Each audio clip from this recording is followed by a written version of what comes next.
नमस्कार दोस्तों, स्वागत है आपका मेरी एक और नई कहानी में। आज की कहानी का शीर्षक है हाउसवाइफ की अहमियत।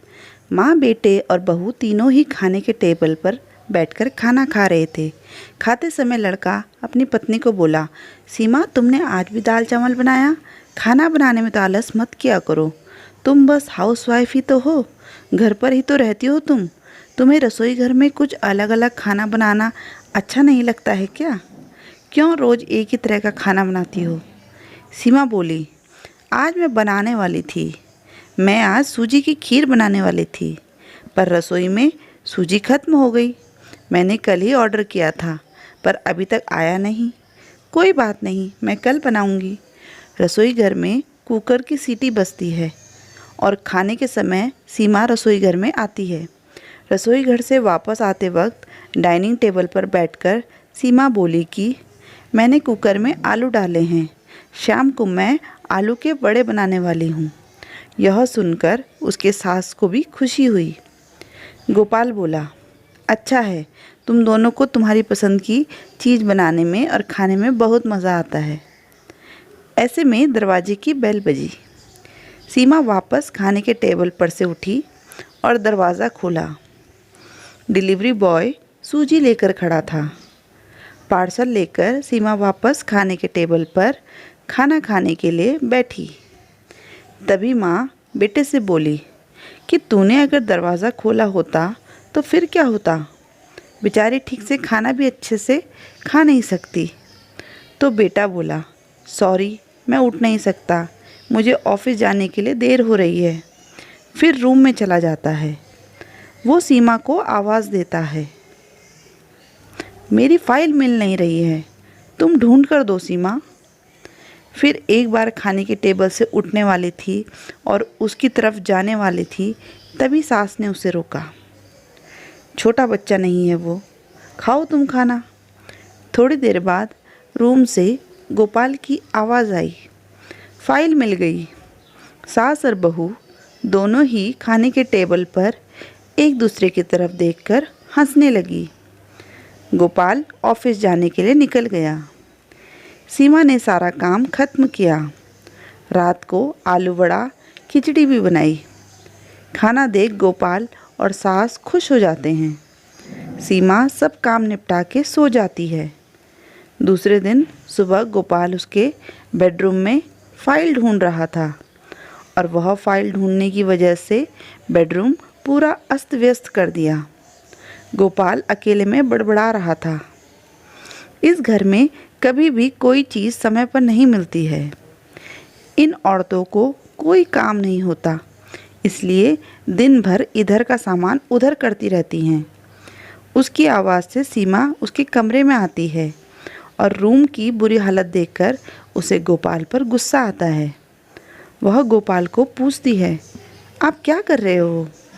तभी गोपाल बोलता है, मैंने तुम्हें जो पिछले दिन फ़ाइल दी, वो फ़ाइल कहाँ पर है? सीमा तुरंत वह फ़ाइल बाहर निकालती है और वह गोपाल को दे देती है। सीमा गोपाल को कहती है, इतना सारा सामान बिखेरने से पहले मुझे एक बार पूछा तो होता। कितना सामान बिखरा पड़ा है, मैं क्या दिन भर यही काम करती रहूं? उल्टा गोपाल सीमा पर चिल्ला देता है और बोलता है कि क्या काम रहता है दिन भर तुम्हें? इतना काम भी तुम नहीं कर सकती क्या? दिन भर सोते ही रहते हो सिर्फ। माँ के कहने पर हाउसवाइफ से शादी करके बहुत बड़ी भूल की मैंने। ऐसा बोलकर गोपाल ऑफिस के लिए निकल गया। पति पत्नी का बोलना माँ के कानों पर पड़ता है, जो गोपाल को पता नहीं था। माँ सीमा के पास जाती है, तभी सीमा रो रही होती है। कोई भी गलती नहीं होते हुए भी गोपाल उस पर चिल्लाया, यह उनको पता था। सीमा से वह बहुत प्यार करता है, सीमा भी उसे बहुत प्यार करती है। सास ने सीमा को शांत किया। फिर दोनों ने गोपाल को अच्छा सबक सिखाने के लिए प्लान बनाया। दूसरे दिन सुबह गोपाल नींद से जागा, तभी वह सीमा को चाय के लिए चिल्ला रहा था। तभी माँ नज़दीक के सोफे पर बैठी थी। वह बोलती है, सीमा घर पर नहीं है, वह किसी काम के लिए अपने मायके गई है। गोपाल फ़ोन निकालता है और सीमा को फ़ोन करने लगता है। तभी माँ उसे टोकती है और बोलती है कि फ़ोन मत करो, वह मायके ही तो गई है, 2-3 दिन में आ जाएगी।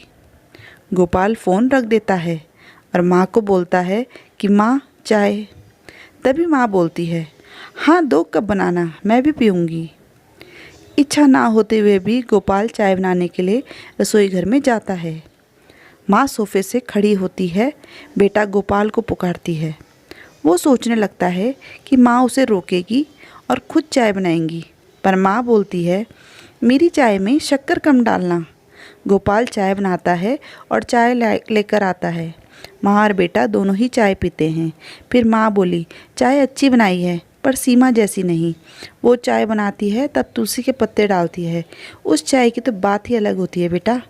कोई बात नहीं, अगली बार तुम चाय बनाओगे तब ध्यान में रखना। गोपाल उसकी माँ को देखते ही रह जाता है। थोड़ी देर बाद गोपाल उसकी माँ को बोलता है, माँ आज मैं मटर पनीर खाना चाहता हूँ। माँ फिर से गोपाल की तरफ देखकर बोली, अरे वाह, आज मेरा बेटा मटर पनीर बनाएगा और मुझे खाने के लिए देगा। अच्छा हुआ, बहुत दिनों से मटर पनीर खाने की इच्छा हो रही थी। तभी गोपाल बोला, अरे माँ, मटर पनीर आपको बनाने के लिए कहने वाला था। तभी उसे माँ बोली, नहीं बेटा, मेरे घुटने बहुत दुखते हैं, मैं इतनी देर रसोई में खड़ी नहीं रह सकती।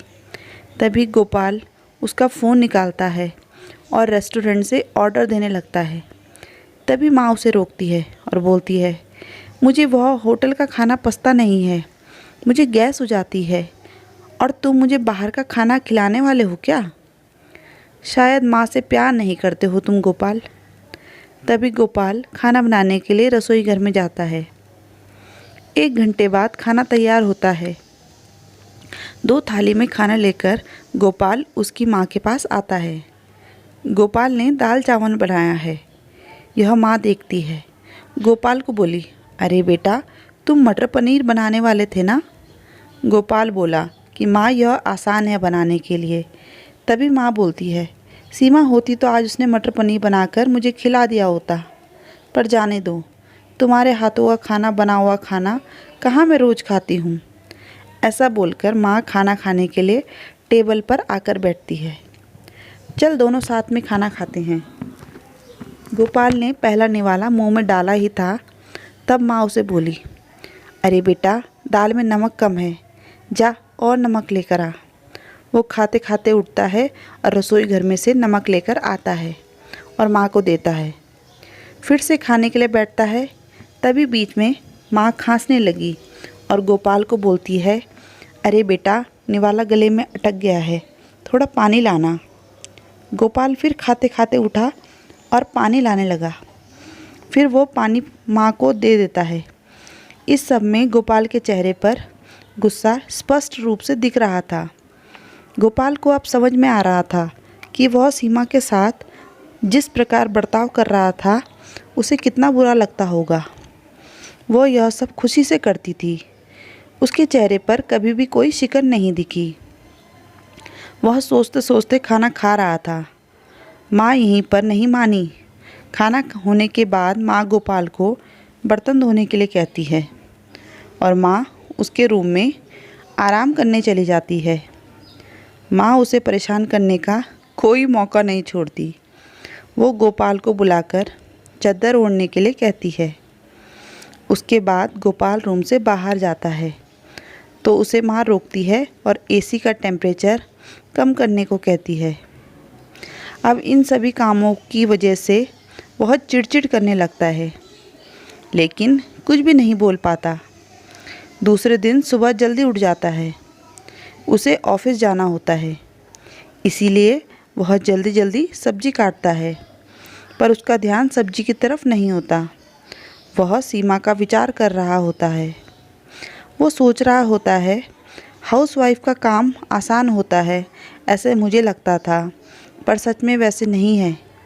मैं कितना गलत बर्ताव करता था सीमा के साथ। मन ही मन पछता रहा होता है। तभी सब्जी काटते समय अपनी उंगली काट लेता है। वह उठकर बेसिन में उंगली धोने के लिए जाता है। ऐसे में सीमा उसके पास आती है और हाथ पर पट्टी बांधने लगती है।